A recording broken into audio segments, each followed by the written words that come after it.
Boss ఎస్ఎస్ఎల్ఆర్. Operation Sindoor అంటే పహల్గామ్లో భార్యల కళ్ళ ముందే భర్తలను చంపి ఉగ్రవాదులు మన ఆడబిడ్డల నుదుటన సింధూరాన్ని తుడిచేశారు.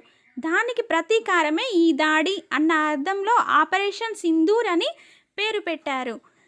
కవ్వింపులకు పాల్పడితే చూస్తూ ఊరుకున్నాం, దాడులు చేస్తున్నా సహించాం. కానీ కళ్ళెదుటే కట్టుకున్న వాళ్ళని కాల్చేసి దిక్కున్న చోట చెప్పుకోమంటే ఏడుస్తూ ఎలా ఊరుకుంటాం? నేల రాలిన ఆ కన్నీటి బొట్టు రగిలిపోయింది.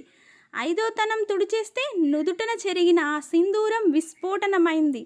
రక్కసి మూకలు నక్కి ఉన్న చోటును మృత్యు మేఘమై కమ్మేసింది.